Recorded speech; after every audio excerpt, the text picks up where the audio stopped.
नमस्कार मित्रांनो, लग्नाची बेडी या आजच्या भागामध्ये आपण बघणार आहोत की राघव हा रत्नपारखी कुटुंबात जाण्याची तयारी करत असतो। मधू म्हणत असते की अरे राघव, आता तुझी तब्येत अजून बरी नाही, आपण डॉक्टरांना सुद्धा विचारले नाही, तू एकदा त्यांना विचारून घे की तुला प्रवास करता येईल की नाही।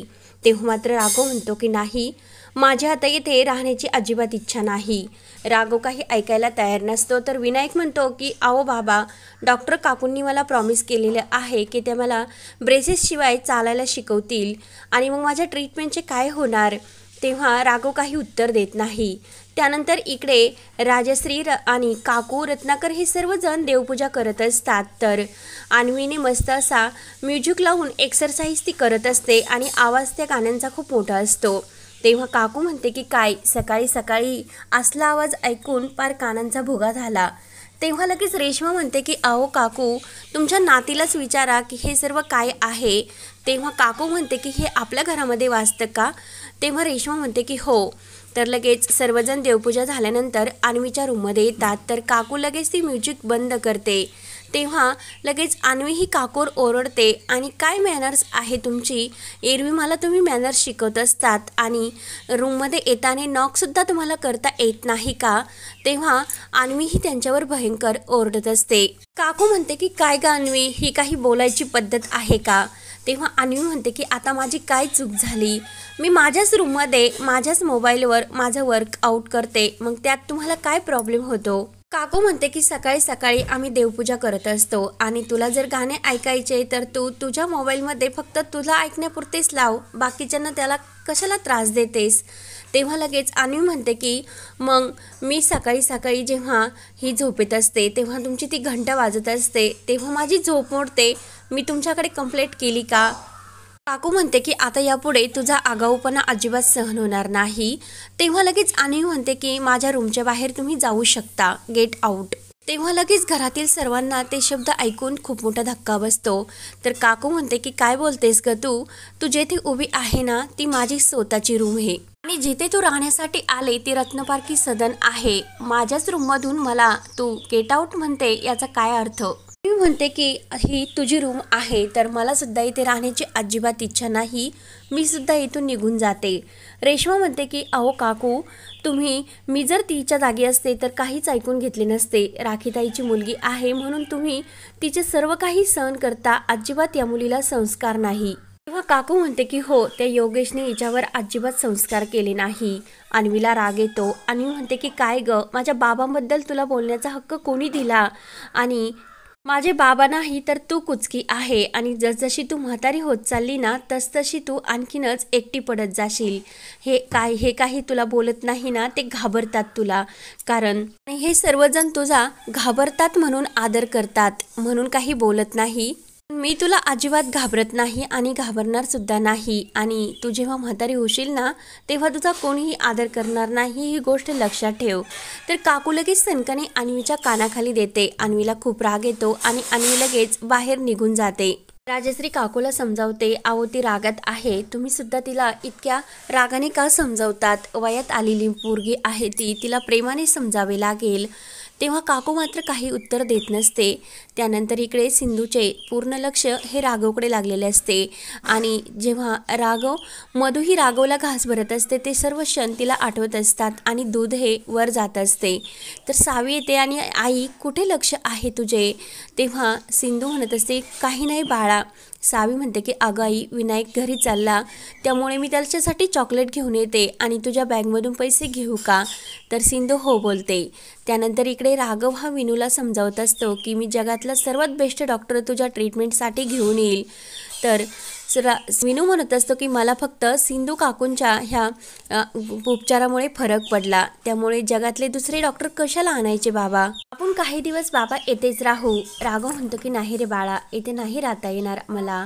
तर लगेच विनायक म्हणतो की आपण थोडे दिवस राहू, म्हणजे मला रेसमध्ये सुद्धा भाग घेता येईल। आणि त्यांच्या उपचाराने मी बऱ्याचसा सुद्धा होईल। विनायक म्हणतो की त्यांनी मला तसे प्रॉमिस सुद्धा केलेले आहे की त्या लवकर बऱ्या करू शकतील। आणि राघव म्हणतो की नाही बाळा, आपल्याकडे आता वेळच नाही थांबण्यासाठी। तर विनायक म्हणतो की सावी कुठेतरी बाहेर गेली, तिला येऊपर्यंत तरी बाबा थांबा तुम्ही। राघव म्हणतो की नाही बाळा, आपल्याकडे वेळ नाही आणि आता इथून पुढे तुला सावीला सुद्धा भेटता येणार नाही, ही गोष्ट विनायक तू लक्षात ठेव। विनायकला थोडा नाराज होतो। तेव्हा लगेच राघवच्या मोबाईलवर राजश्रीचा व्हिडिओ कॉल येतो। मधू म्हणते की अरे राघव, घरातील केव्हाचे तुला फोन करतात, आता एकदा तरी तू त्यांच्याबरोबर बोल ना। तेव्हा राजश्री व्हिडिओ कॉलवर बोलत असते की राघव, तू आता बरा आहेस ना आणि येण्यासाठी कधी निघता। तर लगेच राघव विनायकडे फोन देतो आणि विनायक म्हणत असतो की आजी, आम्ही लवकरच घरी निघतोय। तेव्हा राजश्री म्हणत असते की विनायक लवकर ये, कारण घरचे तुला खूप मिस करतात। विनायक म्हणतो की हो, मी सुद्धा इथून आल्यानंतर सावी आणि तिच्या आईला खूप मिस करेल। राजश्री म्हणते की एक काम कर ना, तुम्ही त्यांना तुमच्याबरोबरच काही दिवस घरी घेऊन या, म्हणजे त्या येथे राहतील। तर राघव लगेच विनायकच्या हातातील मोबाईल घेतो आणि त्यानंतर येतील, काही आत्ता त्याची गरज नाही, असे तो मधूकडे बघत बोलत असतो। तेवढ्यात रेश्मा म्हणते की अहो राघव भाऊजी येण्याची का घाई करतात माहिती आहे का, आज राणी वहिनींचा बर्थडे आहे आणि तो सेलिब्रेट करण्यासाठी यायचे असेल। तर लगेच सर्वजण ह्या मधूला हॅपी बर्थडेचे विश करतात। राजश्री म्हणते की घरी तुझ्या आवडीचा पूर्ण स्वयंपाक तयार असेल, वाटेत कुठेही तुम्ही जेवणासाठी थांबू नका। तर विनायक म्हणत असतो की मम्मा तुझा आज बर्थडे आहे का, म्हणून तो सुद्धा मधूला हॅपी बर्थडे विश करतो। राघव विनूचे सुद्धा ऐकत नाही आणि आपल्या बॅग घेऊन सर्वजण गाडीमध्ये ठेवत असतात। आणि लगेच राघव हा मधूला म्हणत असतो की मधू सॉरी, मी तुझा बर्थडे विसरलो आणि तुला विश करू शकलो नाही।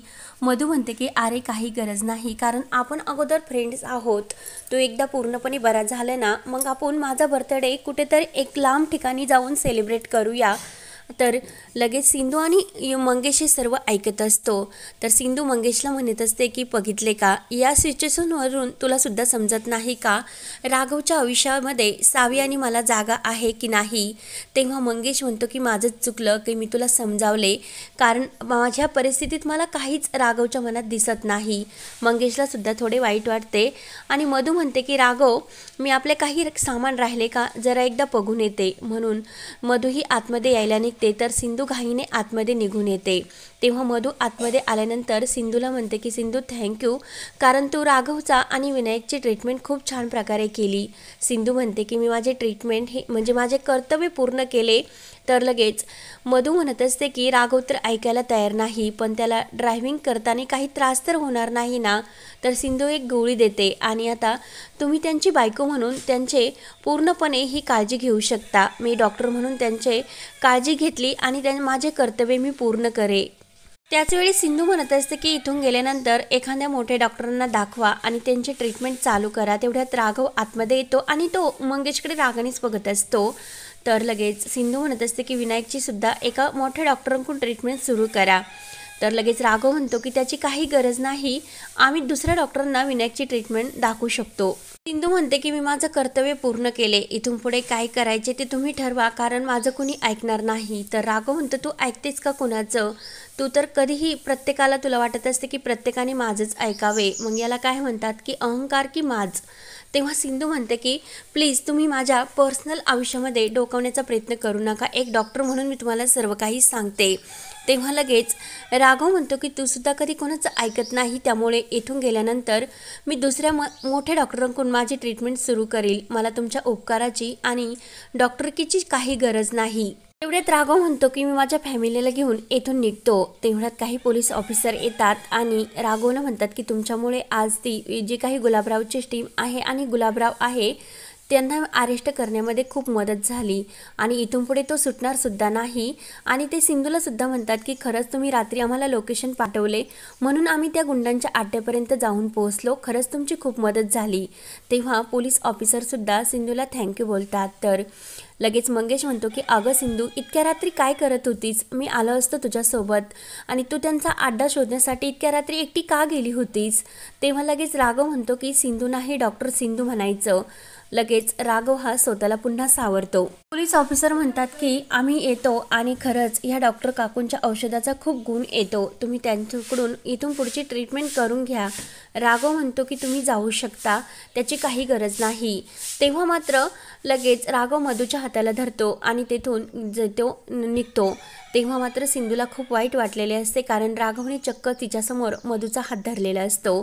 तेव्हा मात्र सिंधू ही रडत असते आणि मंगेश तिच्याकडे बघत असतो. तेवढ्यात लगेच राघव हा निघून जातो आणि हा भाग येथे संपतो. पुढील भागामध्ये राघव हा गाडीमध्ये बसून मधूला घेऊन जात असतो. तेव्हा मात्र सिंधूच्या डोळ्यात खूप पाणी येत असते आणि ती राघवकडेच बघत असते. तेवढ्यात सावी येते. सावी आवाज देत असते की विनायक थांब, पण राघव काही गाडी थांबत नाही आणि लगेच गाडी निघून जाते. सावी म्हणत असते की आई, विनायक मला भेटल्याशिवाय का निघून गेलात, मला सुद्धा भेटले नाही. तेव्हा सिंधू म्हणत असते की एक गोष्ट लक्षात ठेव सावी, इथून पुढे तुला विनायक आता कधीही भेटणार नाही. तेव्हा मात्र सावीला खूप धक्का बसतो. तेव्हा आता पुढे काय होणार पाहण्यासाठी चॅनलला नक्की सबस्क्राईब करत राहा. धन्यवाद.